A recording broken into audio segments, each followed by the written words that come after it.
ሰላም ሰላም እንዴት ናችሁ? ሁሉ ሰላም እኔ ጋር ሁሉም ሰላም ነው፣ እግዚአብሔር ይመስገን። አንድ ቪዲዮ ፖስት አድርጌላችሁ ነበር ማለት ነው ትላንትና። እቺ የዶክተር ሚስት ማለት ነው ለልጅቷ ስልክ ገዝታ እየሰጠቻት እና እንደዚህ አይነት በጎ ነገር የሚሰሩ ሰዎችን ሳናደንቅ ማለፍ ንፉግነት ነው የሚሆነው ማለት ነው። ለምን ሰው ከዘመኑ ጋር ነው መሄድ ያለበት ማለት ነው። እና ለምንድን ነው ማንኛውም ሰው ስልክ ያስፈልገዋል፣ ስልክ ማያስፈልገው ሰው የለምና። ልጅቷም ደግሞ በጣም ነው የተመቸችኝ፣ ታታሪነቷ፣ እውነተኛነቷ። ለምን እናንተ በየትኛውም ቦታ ላይ እውነት ይኖራችሁ፣ እውነቱን ይዛችሁ ስትሄዱ በእውነት ጥሩ ነገር ይገጥማችኋል ማለት ነው። ለምን የምትዋሹ በቃ የሆነ ነገሮች የምትደባብቁ ከሆነ ለስራችሁ ማትታመኑ ከሆነ እግዚአብሔርም አይረዳችሁም ማለት ነው። እና እናንተ ደግሞ ጥሩ ነገር በተሰጣችሁ ስራ ላይ ታምናችሁ ስትሰሩ ፈጣሪም ይረዳችኋል ማለት ነው። እና እህታችን ለሰራተኛዋ ስጦታ እየሰጠቻት እያየው ነበረ ስልክ ማለት ነው። እና ስለተመቸኝ ቪዲዮውን ሼር አድርጌላችኋለሁ። ለምን ሰራተኛ መንከባከብ አንድ ለቤታችሁ በረከት ነው፣ ሁለት ደግሞ በቃ ለአእምሯችሁ ራሱ እረፍት ነው። ያ ሰው እኮ ከእናንተ ጋር ነው የሚኖረው። የእናንተ ደህና ነገር በልታችሁ አብሯችሁ የሚሰራ ሰው ደህና ነገር ሳይበላ እናንተ ጥሩ አልጋ ላይ እየተኛችሁ አብሯችሁ የሚኖር ሰው መሬት ሲተኛ ወይም ደግሞ የሚለብስ ነገር ሳይኖሩ በቃ የእሱ ልብስ ተበጣጥሶ ተቦጫጭቆ ስታዩ ምንም በቃ ደስ አይልም እኮ ማለት ነው። እና ከዚህ ባህሪ የአረቦች ባህሪ ደስ የሚለኝ እንደውም ቤት ውስጥ ስትሆኑ የሆነ በቃ ዩኒፎርምም ልበሱ። ቤይሩት ላይ እኔ አሁን እያለሁ ዩኒፎርም አልለብስም። ቤት ውስጥ ቱታ ምናምን ነገር ነው የምለብሰው። ግን ወጣ ስንል በቃ የውጭ ልብስ ለብቻ ነው ዝንጥ ያለ። በቃ ለምን የእነሱን ፕሮቶኮል እንደሚጠብቅ አድርገን ነው። ጫማም ልብስም በቃ ጽድት ያለ ልብስ ነው ልበሽ የሚሉት ማለት ነው። ውጭ ላይ ስንወጣ ለምን የእነሱ ሰራተኛ ብሎ ስማቸው ስለሚጠራ ማለት ነው። እና ምን ልላችሁ ፈልጌ ነው፣ ጥሩ ቦታ ይተኙ፣ ጥሩ ነገር ይብሉ፣ ጥሩ ነገር ይጠጡ። ዘመኑ ሰልጥኗል። ስልክም ቢኖር ምንም አይከፋም። እናንተ ስላደረጋችሁ መልካም ነገር ለእናንተ የሚከፍለው የሰማይ አምላክ እግዚአብሔር ነው። ያቺ ሰራተኛ ለእናንተ ያንን መልካም ነገር ባትከፍለ እግዚአብሔር አምላክ ደግሞ ለእናንተ በጎን ዋጋ ጥሩ ነገር ይከፍላችኋል። እናንተ ዋጋችን ከሰማይ ነው ብላችሁ መልካም ነገር ስሩ። እንደነገርኳችሁ እኔም ሰው ቤት እየሰራው ነበር እና አንድ ቤት እየሰራውኝ በቃ ቤቱ ጽድት ያለ ነው፣ ሁሉም ነገር አለ። ከዛም በኋላ እኔ ግን አንድ ብርድ ልብስና አንድ የተቀደደች አሶላ ነበረ ለብሼ የምተኛው ማለት ነው። ለምን ያለው ሰው ነው ያ ሰው ማለት ነው አለ፣ ምንም የጎደለበት ነገር የለም። እና እኔ ግን ሌሊት ይበርደኛል ማለት ነው። አንድ ብርድ ልብስና አንድ አንሶላ ማለት እቺ ስሷ ብርድ ልብስ አለች እና እሱን ለብሼ ሌሊት ሲበርደኝ ምን እንደማደርግ ታውቃላችሁ? ልብስ ይሄ ጃኬት፣ ቀሚስ ምናምን ከላይ ይደርባሉ ከብርድ ልብሱ ላይ ማለት ነው። ለምን እንዲሞቀኝ ማለት ነው። እንደዛ ደርቤ ነው የምተኛው። እና ያ ሰው ግን ውስጤ ግን በጣም ነበር የሚታዝቡ። ለምንድን ነው በቃ እንደው አንዳንዴ ሲኖርን ምን ችግር አለ ብናደርግ? እና ለምንድን ነው ይሄ እነዚህ ሰዎች ለእኔ ልብስ ማይሰጡኝ እላለሁ ማለት ነው። ለምን እኔ እየበረደኝ ነው የምተኛው ማታ ማታ። ያ ልብስ ሹራብ ምንም ደራርቤ ከላይ እተኛለሁ። እኔ ወደ አንድ ቦታ ስገላበጥ ያ ልብስ ከኔ ላይ ተንሸራቶ መሬት ላይ ይወድቃል ማለት ነው። ከዛ ይበርደኛል። ሌሊት ከነቃውኝ ተነስቼ ደግሜ እለብሳለሁ ማለት ነው። እና ለምንድን ነው ባለን ሰዓት መልካም ነገር እንስጥ። ባለን ሰዓት መልካም ነገር ስናደርግ ለሰው እግዚአብሔር አምላክ ለእኛ ደግሞ የተለየ በረከት ይጨምርልናል። እንደነገርኳቸው ሰራተኛ ወይ ዝቅ ያለ ነገር ከእናንተ ጋር ሲኖር እግዚአብሔር እናንተን ለመፈተን ነው። ለምን ይላል እኮ መጽሐፍ ቅዱስ ላይም ራሱ ተርቤ አላበላችሁኝም፣ ተጠምቼ አላጠጣችሁኝም፣ እንግዳ ሆኜ ብመጣ አልተቀበላችሁኝም ይላል። በፍርድ ሰዓት ሲመጣ ጌታችን መድኃኒታችን ኢየሱስ ክርስቶስ ይህን ጥያቄ ይጠይቀናል። በዛን ጊዜ ምን ይሉታል? በዚህ ምድር ላይ በጎ ነገር ያላደረጉ ሰዎች መች አይተን መች አየን፣ መች ቤታችን መጣ ይሉታል። በዛን ሰዓት ጌታችን ምን ይላችኋል? ተርቤ ድሃ ሆኜ መጥቼ አላበላችሁኝም፣ ታርዤ አላለበሳችሁኝም፣ ታምሜ አልጠየቃችሁኝም።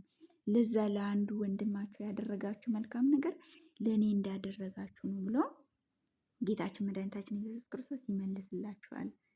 እና ያ ነገር ማለት ምንድን ነው? ዛሬ ያ ድሃ ከኛ ቤት ያለው ያ ቤተሰቡን ለመርዳት የራሱ ዓላማ ኖሮት የተሰደደ ሰው ማንም ገንዘብ ይዞ የተወለደ ሰውም የለም።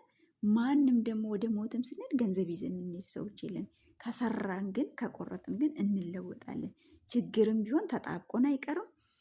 ሀብትም ቢሆን ከሀብት ጋራ ተጣብቀንም አንቀበርም። ተጣብቀንም ደግሞ አንኖርም። ለሰው መልካም ነገር ስናደርግ እግዚአብሔር የበለጠ ይባርከናል ማለት ነው። እና እኔ በጣም ነበር የሚገርመኝ። ብርድ ልብስም ትርፍ አለ፣ ሁሉም ነገር በደንብ አለ።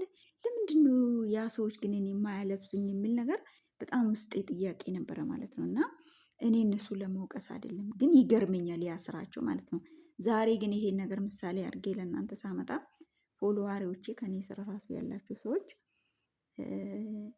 ይሄን ነገር ስናገር እንደው እንደዚህ የሚያደርግ እንኳን ሰው ካለ እንደው ከእንደዚህ አይነት ድርጊቱ እንዲታረም በማለት ነው ይሄንን ማቀርብላቸው ማለት ነው እንጂ እነዛ ሰዎች ለመውቀስ አይደለም። እነዛ ሰዎችማ እግዚአብሔር ይስጣቸው። ይሄን ሁሉ ነገር ባላይ ዛሬ ያሉበትን በረከት አላገኝም ነበር። ሌላው ቢቀር ከሁሉም ነገር በላይ ፈጣሪን እንዲይዙ ፈጣሪን እንዲወዱ በመከራዬም በሀዘኔም ሰዓት በደስታዬም ሰዓት እንዳመሰግነው አድርጎ ነው የሰሩኝ እነዛ ሰዎች ማለት ነው። እግዚአብሔር አሁንም በረከቱን ይስጣቸው። እነዛ ሁሉም ሰው መልካም ቢሆኑልኝ ኖሮ ዛሬ ያሉበት ደረጃም ላልደርስ እችላለሁ። እንደዚህ አይነት ቆራጥ የመለወጥ ወኔ ውስጤም ላይኖር ይችላል ማለት ነው። ስለዚህ ካላችሁ ነገር አካፍሉ፣ ካላችሁ ላይ አድርጉ። እናንተ ጋር ዛሬ አንድ ሰው ቢጠለል ነገ ሰው ሌላ ሰው ይሆናል። ይሄንን ለማለት ነው። ለምን ያ ነገር ያሳለፈን ሰው ሲያወራ የበለጠ ይገባቸዋል ብዬ ተስፋ አድርጋለሁ። ላልደረሰበት ሰው ከሚያወራ ማለት ነው። ለምን ትላንትና ዝቅ ብዬ ታዝዤ ነግሬያቸዋለሁ። ከነፃ እስከ 20 ብር ተቀጥሬ 50 150 እያልኩኝ እየተቀጠርኩኝ ስሰራ ነበር። ስራ ደግሞ አያሳፍርም። መስረቅ እንዲሁም ሌሎች ነገሮችን መስራት ነው እንጂ ሰው ለመለወጥ መስራት ምንም ነገር አያሳፍርም። እና እግዚአብሔር የተመሰገነ ይሁን። ዛሬ ግን ጥሩ ልብህ እንዲኖረኝ አድርጎኛል እነሱ ማለት ነው። ምንም እኔ ባይኖረኝ ራሱ ካለችኝ ላይ ሰው መርዳት እወዳለሁ። ለሰው መልካም ነገር ማድረግ እፈልጋለሁ። ገንዘብን ባይኖረኝ በሀሳብ ማለት ነው። ለምን ትላንትና እነዛ ሰዎች ለእኔ መልካም ቢሆኑ ኖሮ መልካምነትን ቢኖር ኑፍግነት ባይኖር ኖሮ እኔ ራቆቴን እየተኛው እየበረደኝ ብርድ ልብሱ ተጣጥፎ አይቀመጥም ማለት ነው። ገባችሁ አይደለም? ዛሬ ይሄንን የምነግራችሁ ምናልባት ደህና ቦታ ላይ ኖራችሁ የበታች ሰዎችን የማትመለከቱ ሰዎች ተመልከቱ ለማለት ፈልጌ ነው። ማንም በችጋር ውስጥ አይቀርም። ማንም ከሰራ ይለወጣል። እናንተ ጋር ያለችው ሰራተኛ እሷም ነገ ቀጣሪ ትሆናለች። ሁሉም በእግዚአብሔር እጅ ነው ያለው። ስለዚህ ለምን በብዙ ጊዜ በሰራተኞች ዙሪያ ማወራ ያሉበትና የኖርኩበት ህይወት ስለሆነ ነው። በረከት የሚገኝም ደግሞ እንደዛ ነው። ሰው መልካም ነገር እስከሰራ እግዚአብሔር በፍጹም መልካም ነገር ይሰጣል። እኔ እንደዛ እንኳን ሰው ቤት ሆኜ ድሃ ይመጣል። እኔ ሰርቼ ገንዘብ ደሞዝ አገኛለሁ። ምንም ምግብ የሌለው እኔ ቢጤ ደግሞ ይመጣል። ካለ ነገር አንስቼ እሰጠዋለሁ ለዛ ሰው ቤት ውሃም ይሁን ምግብም ይሁን እሰጣለሁ። ምንድን ነው የምለው እኔ አንድ ቀን እኔ ብሰደድ በሰው ሀገር ቢርበኝ፣ ግን አልተሰደድኩም እኮ ዛኔ ቢርበኝ ማን ያጠጣኛል? ማን ይሰጠኛል? ዛሬ ከሰጠውኝ ግን እኔንም ደግሞ እግዚአብሔር ነገ ይሰጠኛል በማለት እኔ ቢጤ እንኳን ሲመጣ እንጀራ አንስቼ እሰጠዋለሁ ማለት ነው። ከዛው ሰው ቤት እየሰራው ማለት ነው።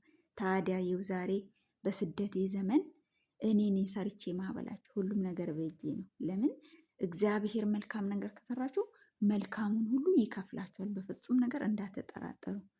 መልካም ነገር ሰርቶ የከሰረ ማንም ሰው የለም።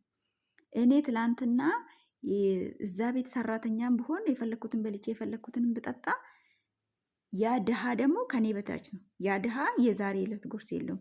እኔ ቢያንስ እየሰራው ደሞዝ አገኛለሁ። ያ የዕለት ጉርስ የሌለውን ሰው ግን እንጀራ በንጹህ ሳህን ላይ አድርጌ ወጥ ካለ ወጥ ከሌለ በበርበሬ ይሰጣል። ከዛስ እኔ ብሰደድ እኔ አንድ ቀን ከዚህ ቤት ወጥቼ ውጪ ላይ ቢርበኝ ማን ያበላኛል? ዛሬ አሁን ባለሁበት ሰው ቤትም ልኖር ባለሁበት ቦታ መልካም ነገር ካላደረኩ ብዬ ለድሃ ቆርሼ እሰጣለሁ። ይኸው ታዲያ እኔ ድሃይቱን እግዚአብሔር ዛሬ ተመለከተኛ። በባዕድ ሀገር ፍሪጅ ሙሉ፣ ሁሉም ነገር ሙሉ እኔ ከምበላ አልፎ እደፋለሁ ዛሬ ማለት ነው። የእግዚአብሔር ሰዎች አስተውሉ፣ እግዚአብሔርን ፍሩ፣ ባላችሁበት ቦታ መልካም ነገር አድርጉ። ከዛን እኔ እውነቴን እምላቸው እዚህ ሰው ቤት ብዙ ቤሩት ላይ ያለው አንድ ጎረቤቴ ፍሪጃቸው ባዶ ነው ማለት ነው። አረብ ሀገሩ ነው፣ ፍሪጃቸው ባዶ ነው። ከዛስ እኔ ምግብ ከኛ ቤት ሁሉም ነገር ትርፍርፍ ብሎ የሚበላ ተርፎ ይደፋል። የሚበላ ተርፎ ሲደፋ የሀገሬ ልጅ ናት፣ መርፌ ነው የምታክለው ቅጥናቷ ልጅቷ ማለት ነው። ምግብ ሊፍት ውስጥ አድርጌ ውሰጅ ይላታሉ። ሰዎቼን ተደብቄ ምግብ ሊፍት ውስጥ አረግላታለሁ። ታሳዝንኛለች። ለምን እኛ ጋር ሞልቶ ይደፋል፣ እነሱ ቤት ፍሪጅ ባዶ ነው። ሊፍት ውስጥ አርጌ ውሰጂና ብይላታለሁ። ለምን ስለሚደፋ ነዋ። እነሱንም ለመጉዳት አይደለም። ሰዎቹ እኛ ከምንበላ አልፎ እኛ 3 ሰዎች ነን፣ ይደፋል። ፍሩት እንደዛ ነው የሚገዛ። የትኛው ምግብ ሙሉ ነው? እነሱ ቤት አንድ ቀን የጄክ ፍሪጅ ከፍቼ ደነገጥኩኝ ማለት ነው። ምንድን ነው አልኳት። ምንድን ነው ስላት ለሱ እኮ እነሱ ናቸው ሰርቶ የሚያመጡት። እሱ በልቶ አንድ ሽማግሌ ቤት ነው፣ ሚስት የለውም። ሚስቱ ሞታለች፣ የምትሰራው ልጅቷ ቤሩት ላይ ማለት ነው። ጎረቤቴ 2ኛ ፎቅ ላይ ናት፣ እኔ 3ኛ ነኝ። ከዛን እሱ በልቶ ካስተረፈ ነው እኔ የምበላው። እንዴት አንጀቴ ቁጥር እንዳለ። እነዛ ሰዎች ባዳ ናቸው አይደለ አረቦቹ። ቀስ ብዬ ከነሱ ደብቄ ለምን ይደፋል እኛ ቤት ሊፍት ውስጥ አድርጌ ለልጅቷ ሰጣታለሁ። እኔ በሄድኩበት ሁሉ ሙሉ ነው የጠበቀኝ። ያቺ እኔ በትንሽነቴ ጊዜ ሆኜ እንኳን ያቺ ያሰብኳት ነገር እግዚአብሔር እንደሷ አይደለም፣ አይረሳም። እኔ ዛሬ ጥሩ የሚያደረጉልኝ መጥፎ የሚያደረጉልኝ ሰዎች ዛሬ ከኔ ጋር የሉም እኮ። ዛሬ ግን ማን ነው ከኔ ጋር ያለው? በዛ በሐዘኔ በራቤ እንደዛ በርዶኝ ራቆቴ ስተኛ እንደዛ በሐዘኔ ቤተሰቦቼን ትቼ ብቻዬን ሰው ቤት በነበርኩ ሰዓት ብቻዬን በተሰደድኩ ሰዓት ወደሱ እያለቀስኩኝ መቼ ነው የኔ ህይወት የምትቀይረው እያልኩኝ ትልቅ ተስፋ በውስጤ ሰንቄ እግዚአብሔርን ግን ያዝኩት፣ እግዚአብሔርን ግን ለመንኩት። ለምን ራሴን ለማሻሻል ነው። ቤተሰቦችን እየወደድኳቸው ጥያቸው በጣም ከዛስ በሄድኩበት ሁሉ ሙሉ ነው። የትም ሊሄድ እኔ ከምበላ አልፎ እንኳን ፍሪጅ ሊቆለፍብኝ እንኳን ሊቆጣጠሩኝ ፍሪጅ የሚቆልፉ ሰዎች አሉ እዚህ አረብ ሀገራት ሆኖ ምግብ እንደ ልብ ማይሰጡበት ቦታ አለ። እኔ ግን ያውላ አልደረሰብኝ። በእኔ ጽድቅ አይደለም፣ በአምላኬ ቸርነት ነው፣ በእግዚአብሔር ቸርነት ነው። ግን በትንሹ የታመነ ትልቁ ላይ ይሾማል አይደለም የሚባለው። ዛሬ ምለብሰውም እኔ ከምለብሰው ልብስ ውጪ አለ የሚለበስ ልብስ። ያቺ አንድ ብርድ ልብስና አንድ አንሶላ ለብሼ እየበረደኝ ልብሶቼ እንደራርቤ የምተኛ ቀን ሁሉም ነገር ያልፋል። አስተውሉ። በትልቅም በትንሽ ቦታም ያላችሁ ሰዎች እግዚአብሔርን ፍሩ። ያ ሰው እንኳን ያ ሰራተኛ እንኳን መጥፎ ቢሆንላችሁ ስለ እግዚአብሔር ብላችሁ እናንተ መልካም ነገር አድርጉ እና እኔ ዛሬ እግዚአብሔር የተመሰገነ ዛሬ ሰው ቤት ሄጄ ምግብ የሌለበት ቤት የኛ ሀበሾች ሰራተኛ ሳይ ውስጤ ያዝናል። ለምን ወስጄ አልሰጣቸውም? እኔን ግን እግዚአብሔር ጎብኝቶኛል። እኔን ግን በዛ በልጅነቴ በዛ በትንሽነቴ ዘመን የያዝኩት አምላክ ዛሬም ከኔ ጋር ነው እና መልካም ነገር አድርጉ፣ ሰውን አትበድሉ እላችኋለሁ ውዶቼ። በጣም ነው የምወዳችሁ። ሰራተኛ ሰራተኛ ብለሽ ደጋገምሽ ብላችሁ እንዳትሰለችሁብኝ። ይሄ ያለው እውነታ ነው። ለዛ ነው በጣም ነው የምወዳችሁ። ሰላም ሁኑልኝ። ስለምትከታተሉኝ አመሰግናለሁ። መልካም ሁኑልኝ። መልካም እንስራ፣ መልካም እንዲገጥመን። ቴንኪው። በጣም ነው የምወዳችሁ ባይ